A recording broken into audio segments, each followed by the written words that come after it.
सुंदर वन के जंगल में कालू कौवा अपनी पत्नी और बूढ़े माँ बाप के साथ रहता था। कालू फल बेचा करता था। एक दिन जब कालू शाम को फल बेचकर घर आया तो अपनी पत्नी को काम करता देखकर उससे कहता है, अरे तुम आ गई मायके से, चलो अच्छा हुआ। रोज रोज भोजन पकाते पकाते मैं थक जाता था। ये चूल्हा चौकी का काम तुम ही अच्छे से करती हो। अब आ गई हो तो एक कप मेरे लिए चाय बना दो। तुम्हारे हाथ की बनी हुई चाय पिए तो हफ्ते गुजर गए। कालू कौवा अपनी पत्नी की तारीफ करता है, लेकिन टुनटुनी गुस्से से फूट पड़ी। तब तक आप लोग कमेंट में बताएं 190 into 8 कितने होते हैं। रहने दो, बंद करो मेरी तारीफ करना। मैं तो नौकरानी हूँ इस घर की, दिन भर बस घर का काम करती रहूँ। और एक तुम्हारे बूढ़े माँ बाप हैं, दिन भर में 3 बार खाते हैं और बैठकर मुझ पर हुक्म चलाते हैं। मुझसे अब घर के काम नहीं होते। कब से कह रही हूँ अलग घर ले लो, पर नहीं, तुम्हें तो बिना अपने माँ बाप की नींद ही नहीं आती। अरे टुनटुनी, ये तुम कैसी बातें कर रही हो? वो अगर मेरे माँ बाप हैं तो तुम्हारे भी सास ससुर हैं। उनके लिए तुम्हारा भी फर्ज बनता है। मैं कह देती हूँ, या तो तुम मुझे नया घर लेकर दो, वरना मैं अपने मायके चली जाऊंगी। मेरे भैया की 2-2 कोठियाँ खाली पड़ी है, बस मेरे कहने की देर है। टुनटुनी बड़बड़ाती हुई अपने काम में लग गई। तभी बाहर डाल पर बैठे कालू के माता पिता चिल्लाते हैं, अरे ओ बहू, लगता है आज बारिश होगी। ना जाने कहां से काले काले बादल आ गए। बाहर रखा सामान हटा दे। जाओ जाकर देखो, तुम्हारे माँ बाप का बुलावा आया है। कालू को अपने माँ बाप के पास जाता है। तभी तेज बारिश शुरू हो जाती है। अरे बाप रे, इतनी तेज बारिश! इस मौसम में तो कभी इतनी तेज बारिश नहीं होती। धीरे धीरे रात हो जाती है, लेकिन बारिश नहीं रुकती। इसी तरह सभी भोजन करके सो जाते हैं। अचानक उनके घर का एक हिस्सा, जिसमें माता पिता सो रहे थे, वो गिर जाता है और कालू के बूढ़े माँ बाप उसमें दब जाते हैं। बचाओ बचाओ, कालू बेटा हमें बचाओ। ये क्या हो गया पिताजी? आप चिंता न करें, मैं भी आपको बचाता हूँ। माँ जी आप ठीक तो है ना? लेकिन कालू की माँ कोई जवाब नहीं देती। बेटा, तेरी माँ को क्या हुआ? वो कुछ बोल क्यों नहीं रही है? मुझे छोड़, पहले अपनी माँ को बाहर निकाल। किसी तरह टुनटुनी और कालू मिलकर अपनी बूढ़ी माँ को मलबे से बाहर निकालते हैं, लेकिन उसकी माँ मर चुकी थी। माँ, ये क्या हो गया? माँ, आप हमें छोड़कर क्यों चली गयी? सुनिए जी, अभी रोने का वक्त नहीं है। जल्दी बाबूजी को बाहर निकालते हैं। ऐसा न हो कि बाबूजी। अपने मुँह से अशुभ बातें मत निकालो, मेरे बापूजी को कुछ नहीं होगा। कालू को अपने पिता को भी मलबे से बाहर निकालता है, लेकिन वो दम तोड़ चुके थे। मैं तो बर्बाद हो गया, पिताजी भी नहीं रहे। टुनटुनी कालू कौवे की हिम्मत बनाती है। अब रोने से कोई फायदा नहीं जी, घर में पानी भर चुका है। जल्दी यहाँ से चलो। मैं नहीं जाऊँगा, मेरे माँ बाप मर गए। अच्छा हुआ तो मैं भी मर जाता हूँ। तुम्हें जाना है तो जाओ, पर मैं अपने माँ पिताजी को छोड़कर कहीं नहीं जाऊँगा। मैं उनके साथ ही रहूँगा। नादान मत बनो, अगर तुम्हें कुछ हो गया तो तुम्हारे आने वाले बच्चे को कौन संभालेगा? जो होना था हो गया, अब जल्दी चलो यहाँ से। किसी तरह टुनटुनी कालू को लेकर वहाँ से जाती है। फिर वो दोनों टूटे पेड़ की डाल पर बैठकर अपनी जान बचाते हैं। अगली सुबह बारिश रुक जाती है। टुनटुनी उसी डाल पर एक अंडा देती है। मुझे जल्दी से किसी सुरक्षित स्थान पर ले चलिए, वरना ये अंडा पानी में गिर जाएगा। कहाँ लेकर जाऊँ टुनटुनी? चारों तरफ बस पानी ही पानी नजर आ रहा है। मैंने अपने माँ बाप को तो खो दिया इस बारिश में, लेकिन अब मैं अपने बच्चों को नहीं खो सकता। मैं कुछ करता हूँ। कालू अपनी नजरें इधर उधर दौड़ाता है। तभी उसे दूर एक पेड़ पर एक बहुत बड़ा अंडा रखा हुआ दिखाई देता है। तू हिम्मत रख, हो गया इंतजाम, मैं अभी आया। कालू को वो तुरंत उस बड़े से अंडे के पास जाता है। वो एक शतुरमुर्ग का पुराना अंडा होता है और अंदर से वो सूखा और खाली होता है। पुराना होने की वजह से वो एक सख्त पत्थर बन चुका था। कालू को उसमें खिड़की दरवाजा बनाकर उस अंडे का एक सुंदर घर बना देता है। फिर टुनटुनी और कालू कौवा अंडा घर में अपना अंडा रख देते हैं और खुशी खुशी रहने लगते हैं।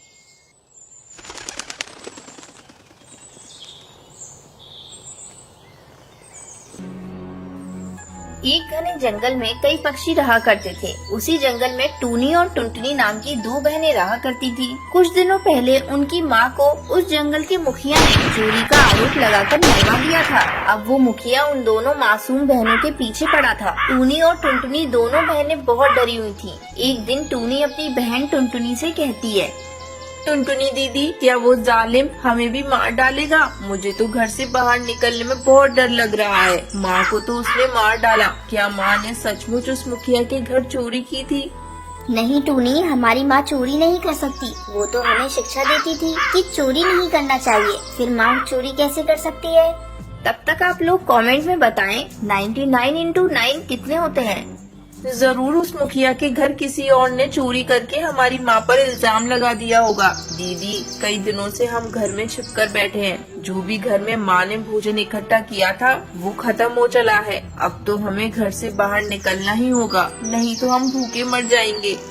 हाँ मेरी बहन, यही बात तो मैं भी सोच रही हूँ, लेकिन हम कर क्या सकते हैं? हमें तो रिस्क लेना ही होगा। हम दोनों कल सुबह जल्द ही भोजन लेने चलेंगे। पर तू एक बात याद रखना, रास्ते में कोई पक्षी मिले तो उससे तू बातें मत करना। हम जल्दी से जाएंगे और भोजन लेकर जल्दी घर वापस आ जाएंगे।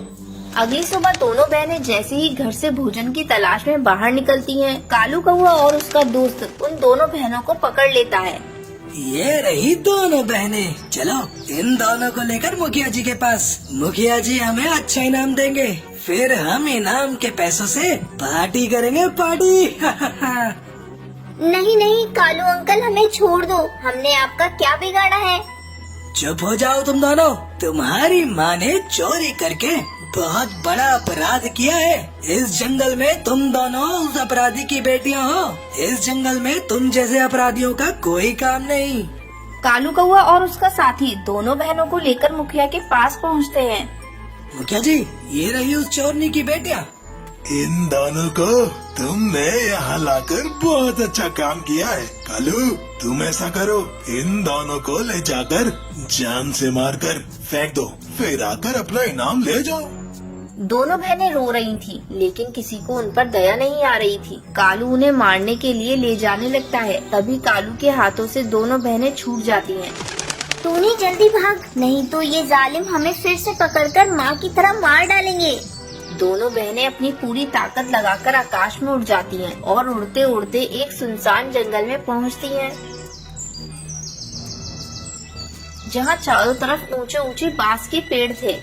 दीदी, मैं बहुत थक चुकी हूँ, अब मुझसे और नहीं उड़ा जाता। थकी तो मैं भी हूँ टूनी, चल इसी जंगल में बैठकर थोड़ा समय गुजारते हैं, फिर आगे की ओर उड़ान भरेंगे। ऐसा सोचकर दोनों बहनें बैठकर आराम करने लगती हैं। धीरे धीरे शाम हो जाती है। दीदी दीदी उठो, देखो शाम हो रही है। अगर हम लोग इस तरह यहाँ बैठे रहेंगे तो रात में कोई जानवर आकर हमें खा जाएगा। टूनी, आगे उड़ने की मेरे अंदर बिल्कुल भी हिम्मत नहीं। तू थोड़ी देर रुक, मैं कुछ सोचती हूँ। टुनटुनी चिड़िया थोड़ी देर सोचती है, फिर टूनी चिड़िया से कहती है, टूनी, चल हम लोग मिलकर इस गीली मिट्टी को इकट्ठा करते हैं और उससे अपना एक घर बनाते हैं। वैसे भी उस मुखिया की पहुँच से हम लोग काफी दूर आ चुके हैं। यहाँ हमें कोई भी नहीं पकड़ सकता।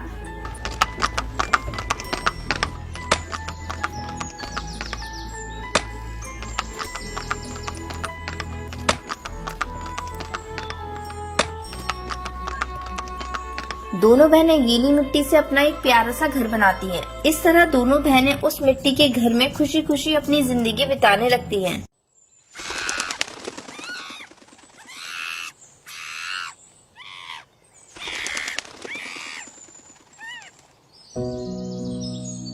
शिमला के जंगल में टुनटुनी चिड़िया अपनी सास सुंदरी कौवी के साथ रहती थी।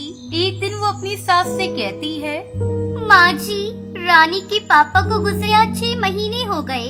जैसे तैसे मैंने इतने दिनों तक घर का खर्चा चलाया, अब घर चलाना बहुत मुश्किल हो रहा है।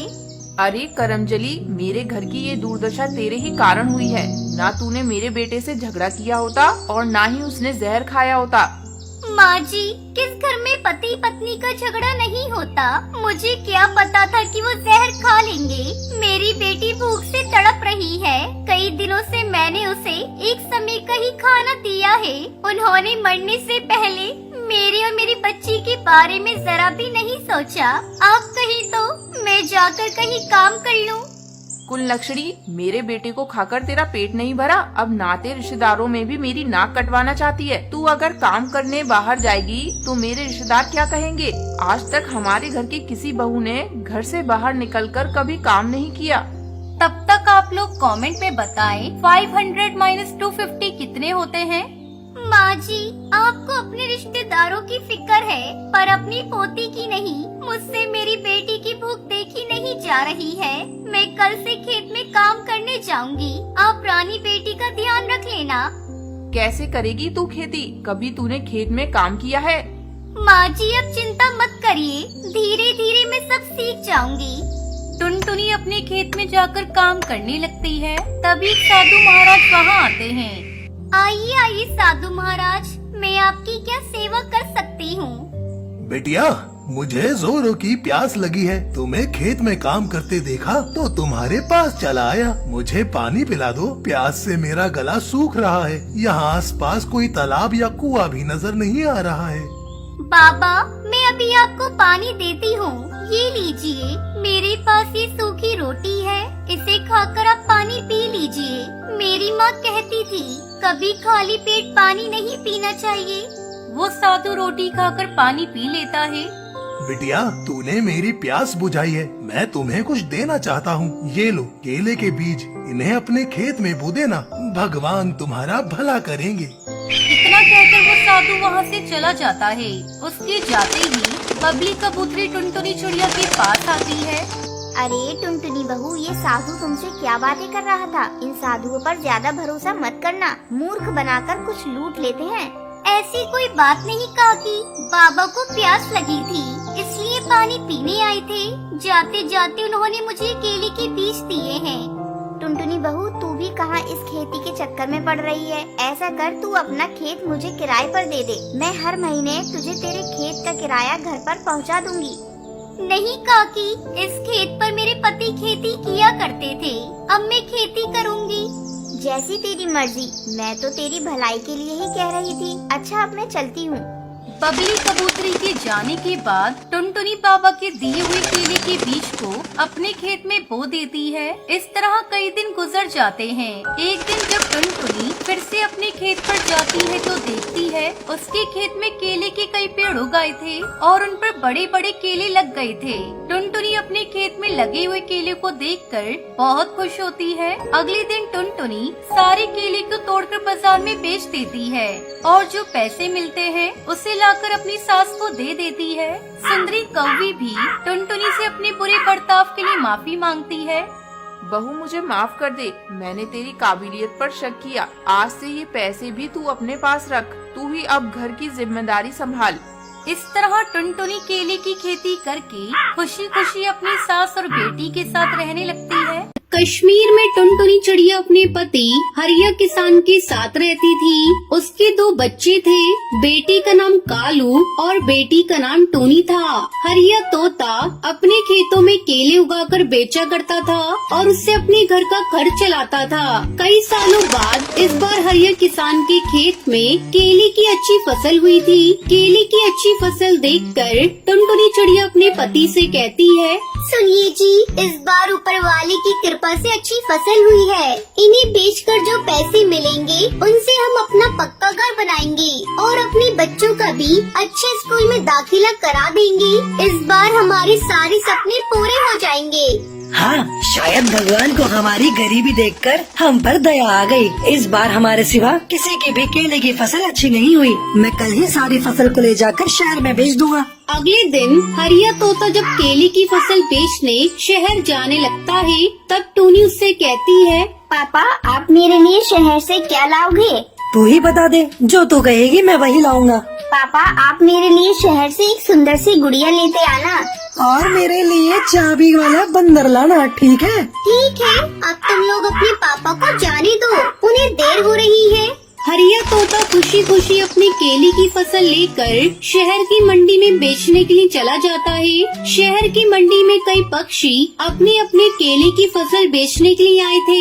हरिया ये देखकर हैरान हो जाता है कि शहर की मंडी में केले की कीमत बहुत कम मिल रही थी। अब मैं क्या करूँ? इस मंडी में केले की कीमत तो बहुत कम है। इतने कम पैसों में हमारा लागत भी नहीं निकलेगा। खाद पानी और हमारी मजदूरी का भी पैसा नहीं मिल रहा।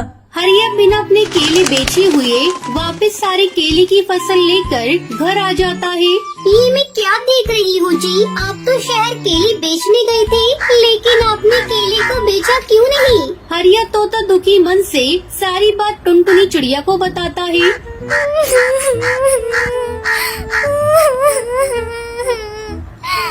हे भगवान, हमारे सारे सपने टूट गए। अब हम क्या करेंगे? कोई बात नहीं, आप सारे केले को एक कमरे में रख दो।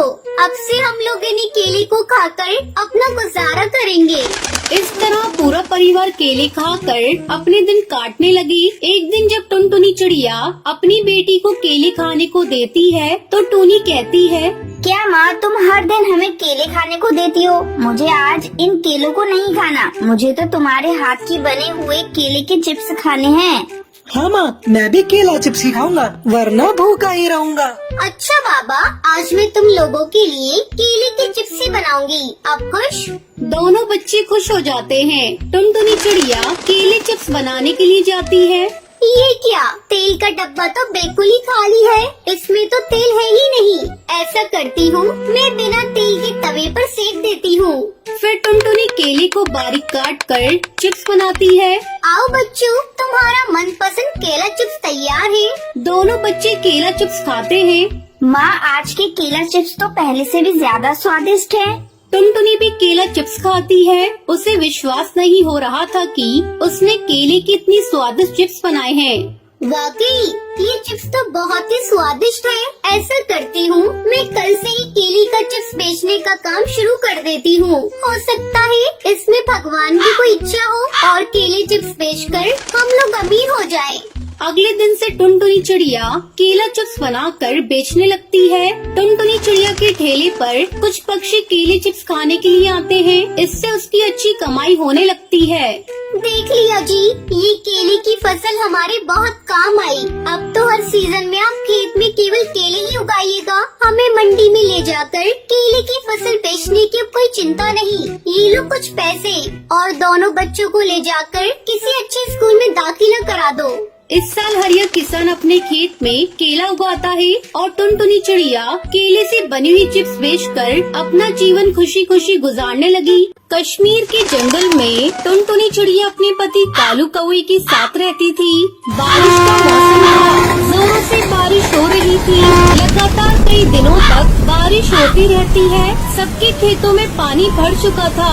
एक दिन टुनटुनी चिड़िया अपने पति कालू कौवे से कहती है, सुनो जी, मैं सोच रही हूँ बारिश रुक जाए तो इस बार हम लोग अपने खेत में आइसक्रीम की फसल लगा देते हैं। कई सालों के बाद इतनी अच्छी बारिश हुई है।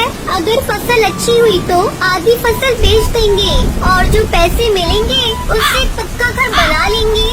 तो ठीक कह रही हो, हम इस बार अपने खेत में आइसक्रीम की फसल उगाएंगे। लेकिन हम आइसक्रीम के जादुई बीज कहाँ से लाएंगे?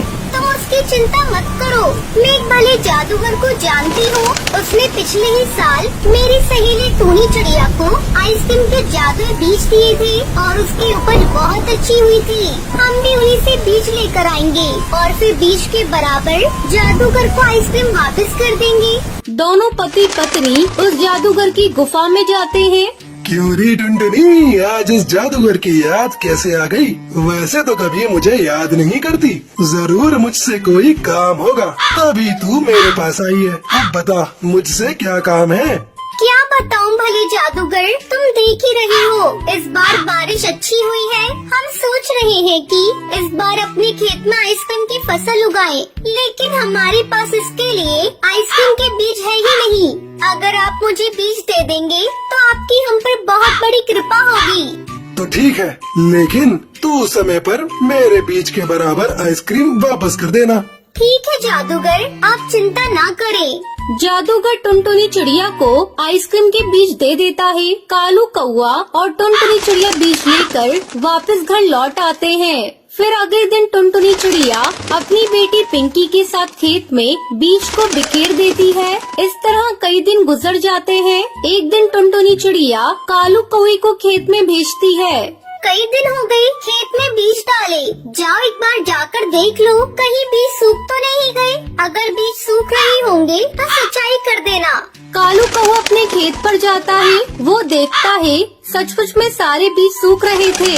अरे ये क्या, ये बीज तो सूख रहे हैं। इससे तो सारी फसल ही खराब हो जाएगी। मुझे कैसे भी करके अपनी फसल की सिंचाई करनी होगी। ऐसा सोचकर कालू कौवा मुखिया के पास जाता है। मुखिया जी, मेरी आइसक्रीम की फसल सूख रही है। अगर आप मुझे पंप दे देते तो मैं अपने खेतों की सिंचाई कर देता। मुखिया कालू कौवे को पंप नहीं देता। अबे चल भाग यहाँ से, मैं तुझे अपना पंप नहीं दे सकता। मुझे भी अपने खेत की सिंचाई करनी है। कालू दुखी होकर अपने खेत पर वापस लौट आता है और किसी तरह पास वाली नदी से पानी लाकर अपने खेत की सिंचाई करता है। कुछ ही दिनों में कालू के खेत में आइसक्रीम की फसल लहराने लगती है। जब ये खबर मुखिया के पास पहुंचती है तो वो जल भुन जाता है और किसी तरह से आइसक्रीम की फसल को बर्बाद करने के लिए योजना बनाने लगता है। उधर टुनटुनी चिड़िया और कालू कौवा भी अपनी फसल पक जाने पर काटने की तैयारी करने लगते हैं। कालू जी, अब अपनी फसल पक चुकी है और इसमें से आइसक्रीम भी निकल आई है। अब इसे हम लोग बाजार में बेच देते हैं। फिर दोनों जल्दी जल्दी अपनी आइसक्रीम को इकट्ठा करते हैं और उसे अपने घर लेकर आते हैं। चलो जी, आखिरकार हमारी आइसक्रीम की फसल कट गई है। अब कल जाकर हम लोगों को जादू करके उनके बीच के बराबर का फसल वापस कर देना होगा। फिर आराम से आइसक्रीम को बाजार में ले जाकर बेच देंगे। अब तुम जाकर जल्दी से मुंह हाथ धो लो, मैं तुम्हारे लिए भोजन परोसती हूँ। दोनों पति पत्नी भोजन करके सो जाते हैं। अचानक आधी रात को मुखिया उनकी फसल को चुराने के लिए उनके घर में घुस जाता है। खटखट की आवाज सुनकर टुनटुनी चिड़िया की नींद खुल जाती है और वो चोर चोर करके शोर मचाने लगती है। टुनटुनी चिड़िया की आवाज सुनकर सभी पक्षी इकट्ठा हो जाते हैं और मुखिया को पकड़ लेते हैं। किसी तरह मुखिया उन पक्षियों से अपनी जान बचाकर भाग जाता है और अगले दिन टुनटुनी चिड़िया कालू कौवे के साथ बाजार जाती है। आइसक्रीम ले लो, रंग बिरंगी आइसक्रीम। खट्टी मीठी आइसक्रीम ले लो, लाल पीली नीली आइसक्रीम ले लो। टुनटुनी मासी, एक लाल आइसक्रीम मुझे भी देना। और इस तरह दोनों पति पत्नी आइसक्रीम बेचकर खूब सारे पैसे कमाते हैं। फिर सभी खुशी खुशी रहने लगते हैं।